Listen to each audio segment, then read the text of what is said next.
Hello दोस्तों, नमस्कार। मेरा नाम मनीष कौशल है और मैं एक कंप्यूटर प्रोफेशनल हूं और मैं आपके लिए नए नए वीडियोस लाता रहता हूं जो कंप्यूटर और टेक्नोलॉजी से रिलेटेड होते हैं। दोस्तों, आज मैं आपको बताने वाला हूं कि HTML लैंग्वेज में टेबल किस प्रकार से बनाते हैं और टेबल बनाते समय कौन कौन से एट्रीब्यूट्स हम यूज़ कर सकते हैं। तो मेरे पास पहले से फाइल बनी हुई है ताकि ज़्यादा टाइम ना लगे और मैंने इसको थोड़ा जूम कर दिया है ताकि आपको आसानी से समझ में आ जाए। यहाँ पर देखिए, ऊपर HTML हेड, टाइटल, बॉडी, ये सारे जो टैग हैं ये पहले से ही उपलब्ध हैं और इनका यूज़ करके HTML डॉक्यूमेंट्स तैयार कर सकते हैं। ये बेसिक टैग कहलाते हैं। यदि ये टैग नहीं है तो HTML का डॉक्यूमेंट जो है वो तैयार नहीं होगा। तो यहाँ पर HTML हेड, टाइटल में वेलकम लिखा हुआ है, टाइटल क्लोज है, हेड क्लोज और बॉडी स्टार्ट।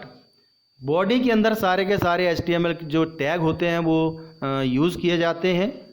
तो ये सबसे बड़ा पार्ट होता है HTML डॉक्यूमेंट का। H1 टैग लिया है जिसमें टेबल लिखा हुआ है, H1 क्लोज है। तो ये H1 का मतलब होता है हेडिंग 1। बड़ा जो हेडिंग है सबसे बड़ा, 6 प्रकार के हेडिंग होते हैं तो वो लिया है।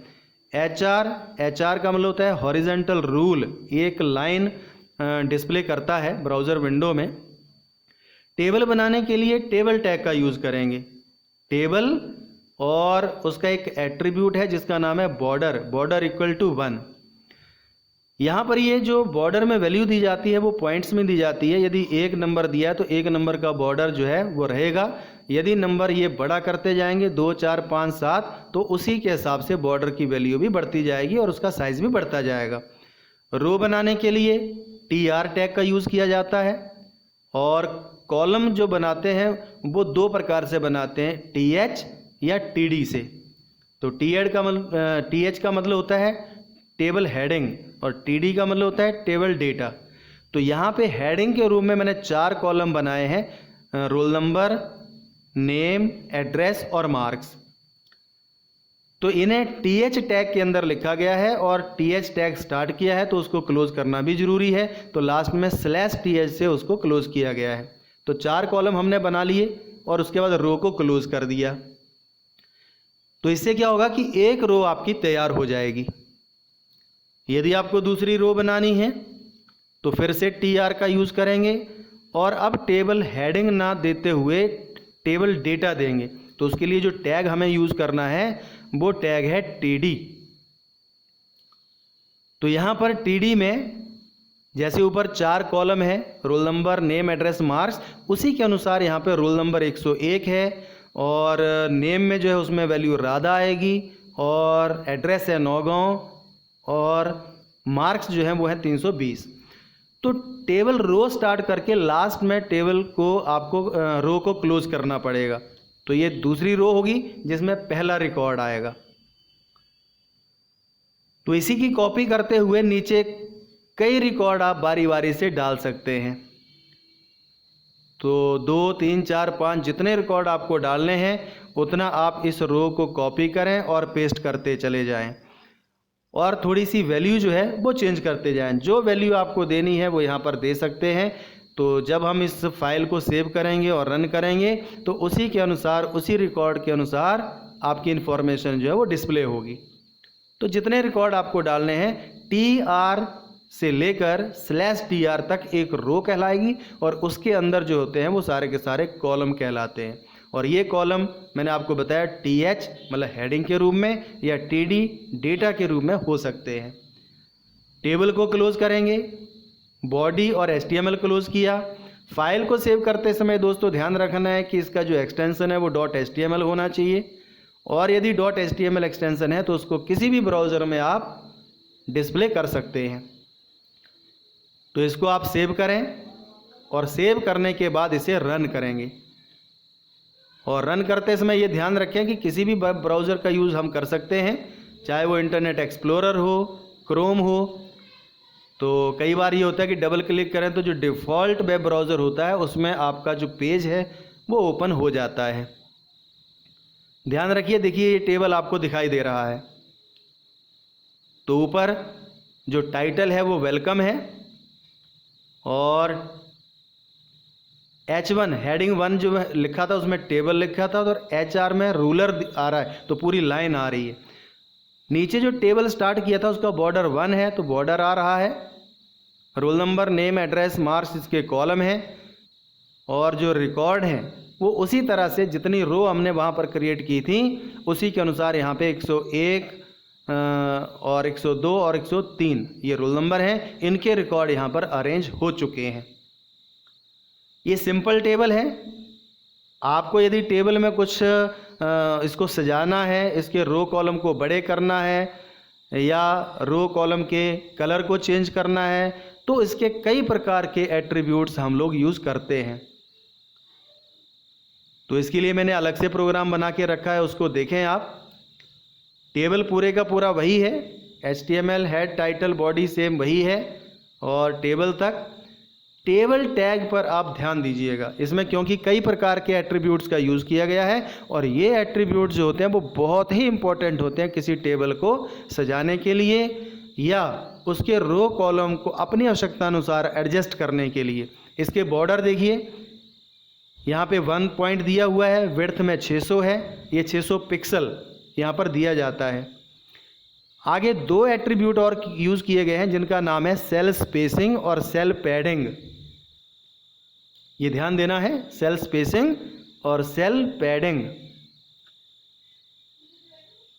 तो इसमें भी आप पिक्सल में लेते हैं, तो सेल स्पेसिंग का मतलब 2 सेल के बीच में दूरी, और सेल पैडिंग का मतलब जो टेक्स्ट और टेबल का जो बॉर्डर है उसके बीच में दूरी। बीजी कलर वही है, इसका नाम होता है बैकग्राउंड कलर, जिसमें पिंक कलर हमने दिया हुआ है। तो इस टेबल में जो टैग है उसके जो एट्रीब्यूट हैं वो है border, width, cell spacing, cell padding और बीजी कलर। इनको आप ध्यान से अपनी आवश्यकता अनुसार कोई भी वैल्यू दे सकते हैं। रो आपने क्रिएट की और पहली रो का जो बैकग्राउंड कलर है वो रख दिया रेड। आगे हेडिंग में दिया हुआ है रोल नंबर, नेम, एड्रेस और मार्क्स। तो ये जो आएंगे इसका जो बैकग्राउंड कलर होगा इस रो का वो रेड रहेगा। तो हम अपनी आवश्यकता अनुसार कोई भी कलर नेम दे सकते हैं, कलर कोड दे सकते हैं। तो यहाँ पर मैंने कलर नेम दिए हुए हैं। दूसरी रो का जो बैकग्राउंड कलर रहेगा वो रहेगा टील। तीसरी रो में कोई कलर नहीं है। चौथी जो रो बनेगी उसमें लिखा हुआ है मैंने बीजी कलर मैरून। और बाकी टीडी में डेटा दिया हुआ है, जितने कॉलम हेडिंग बनाएंगे उतने ही आप टीडी देंगे ताकि वो बराबर रहे। लास्ट में टेबल को क्लोज किया, बॉडी क्लोज की, HTML क्लोज किया। इस फाइल को आप सेव करेंगे। सेव करने का तरीका वही है। सेव करते समय ये ध्यान देना है कि फाइल का एक्सटेंशन जो है वो .html होना चाहिए, और उसके बाद इसको सेव करके किसी भी वेब ब्राउज़र में रन कर सकते हैं। तो इसका जो इफ़ेक्ट है इन सभी एट्रीब्यूट्स का वो ब्राउज़र विंडो में आपको देखने को मिलेगा। और कोडिंग को भी ध्यान रखें, और जब आप इसको वेब ब्राउज़र में ओपन करेंगे तो वेब ब्राउज़र में ओपन करते समय जो एट्रीब्यूट्स आपने जैसी वैल्यू सेट की गई है उस वैल्यू के आधार पर इसको आप उसका जो इफ़ेक्ट है वो यहाँ पर ब्राउज़र विंडो में देख सकते हैं। तो ये पहले वाला टेबल था। दूसरा जो अभी टेबल है वो ध्यान दीजिए, इसको जब आप रन करेंगे तो इसका इफ़ेक्ट उसी के अनुसार आएगा। ध्यान दीजिए, ये जो आपको टेबल दिखाई दे रहा है ये उस कोडिंग के अनुसार है। इसकी जो पहली रो है, दूसरी रो है और लास्ट रो है, इनके कलर अलग अलग सेट किए गए हैं। और दूसरा सेल स्पेसिंग का यूज़ किया गया है कि 2 सेल के बीच की जो दूरी है वो 10 पॉइंट तक रहे, और साथ में सेल पैडिंग का यूज़ किया गया है कि जो टेक्स्ट आपने लिखा है उससे और जो सेल है उसके बीच की जो दूरी है वो कितनी रहेगी। तो ये भी 10 मैंने पॉइंट सेट किए थे। तो सेल स्पेसिंग और सेल पैडिंग में दोनों में 10-10 है। आप चेंज करके देखेंगे और जब भी आप इसको रन करें तो इसका इफेक्ट आपको यहाँ देखने को मिलेगा। तो टेबल में ये एट्रीब्यूट बहुत ही इंपॉर्टेंट होते हैं ताकि हम अपनी आवश्यकता अनुसार किसी भी प्रकार का जो टेबल है वो बना सकें। इसके कुछ और भी एट्रीब्यूट्स होते हैं जो मैं अलग फाइल में आपको बताता हूँ, और इनको भी आपको ध्यान से देखना है। टेबल वही है, लेकिन इसमें ध्यान दीजिएगा कि जो एट्रीब्यूट्स होंगे वो थोड़े चेंज हो जाएंगे। यदि हमें रो या कॉलम को थोड़ा मर्ज करना हो, जैसे आप लोग एक्सेल में करते हैं, एक्सेल में कई बार 2 या 2 से अधिक सेल हों, उनको आप इकट्ठा कर सकते हैं, एक सेल बना सकते हैं। या फिर कई बार ऐसा होता है कि आप जो रोज़ हैं उन रोज़ को भी आप मर्ज करके एक रो बना सकते हैं, एक कॉलम बना सकते हैं। तो ये सारे के सारे काम जो होते हैं वो MS एक्सेल में होते हैं, जिनको आप HTML लैंग्वेज में भी अपनी आवश्यकता अनुसार कर सकते हैं और बहुत ही आसानी से कर सकते हैं। ये पूरे का पूरा दोस्तों टेबल वही है, HTML डॉक्यूमेंट। तो यहाँ ध्यान दीजिएगा, टेबल बॉर्डर 1 दिया हुआ है, विड्थ दिया हुआ है 500, ये 500 पिक्सल की इसकी विड्थ रहेगी, और BG कलर में दे दिया है येलो। इसके नीचे टेबल हेडिंग दी है जिसमें कॉल स्पैन लिखा हुआ है।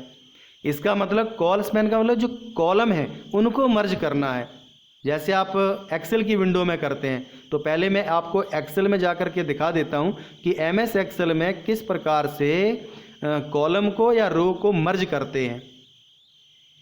यदि आपको आता है तो अच्छी बात है, जिनको नहीं आता है उनके लिए थोड़ा ज़रूरी है। ध्यान दीजिएगा, जितने कॉलम आपको मर्ज करने हैं उतने कॉलम आप सिलेक्ट कीजिए। सबसे पहला काम ये है, जैसे मैंने ये 2 कॉलम सिलेक्ट कर लिए हैं, इन पर राइट क्लिक करके नीचे आप जाएंगे फॉर्मेट सेल पर,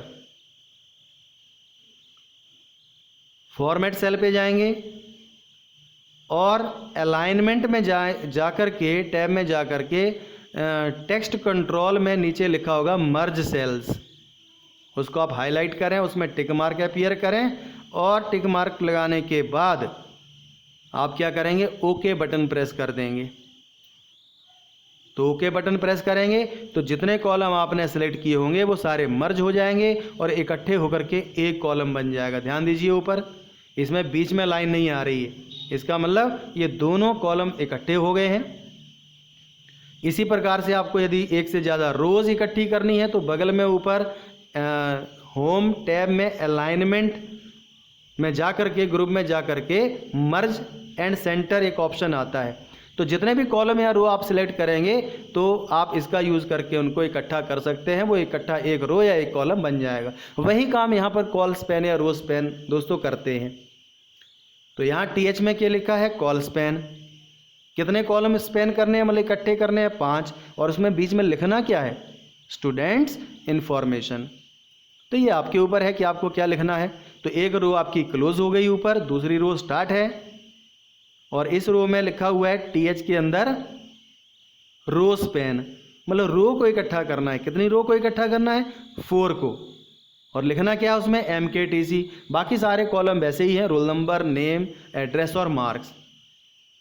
तो इसका मतलब यहाँ पर 5 कॉलम हो गए हैं। तो ऊपर वाले लिखा हुआ है कि 5 कॉल स्पैन करने थे, तो ऊपर 5 कॉलम इकट्ठे होकर के स्टूडेंट्स इन्फॉर्मेशन लिखा हुआ है।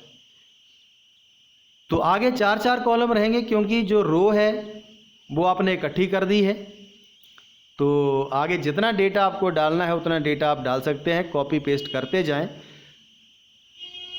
क्योंकि आपने ऊपर 5 कॉलम स्पैन किए, 4 रो की हैं। तो आपको करना क्या है कि 4 ही रिकॉर्ड बनाने हैं। एक हेडिंग हो गया और 3 रिकॉर्ड हो गए। टेबल क्लोज करिए, बॉडी क्लोज, HTML क्लोज।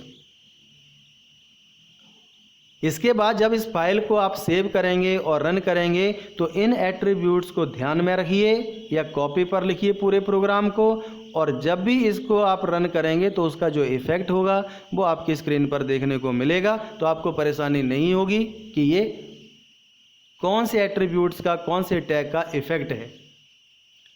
दोस्तों ध्यान से देखिए, इसको रन करके पूरे टेबल को ध्यान से देखें आप। ऊपर टाइटल है, टेबल हेडिंग में है, रूलर है नीचे, और स्टूडेंट इन्फॉर्मेशन जो लिखा हुआ है वो 5 कॉलम को मिला करके बना हुआ है। 1, 2, 3, 4 और 5, इन 5 कॉलम को मिला करके एक कॉलम बनाया है और उसमें लिखा है स्टूडेंट इन्फॉर्मेशन। उसके नीचे MKTC लिखा है, तो ये 4 रो को मर्ज किया हुआ है यहाँ पे। 1 2 3 4 रो को इकट्ठा करके यहाँ पर MKTC लिखा हुआ है और बाकी टेबल पूरे का पूरा वैसा ही है, रोल नंबर, नेम, एड्रेस और मार्क्स। तो दोस्तों जितने भी एट्रीब्यूट्स आपने यूज़ किए हैं उनका इफ़ेक्ट आपको यहाँ बारी बारी से देखने को मिल रहा है और मुझे आशा है कि आपको ये वीडियो जो है बहुत पसंद आया होगा। इसे लाइक करें, शेयर करें। कुछ नए एट्रीब्यूट्स के साथ मिलते हैं अगले वीडियो में। तब तक के लिए नमस्कार, जय हिंद।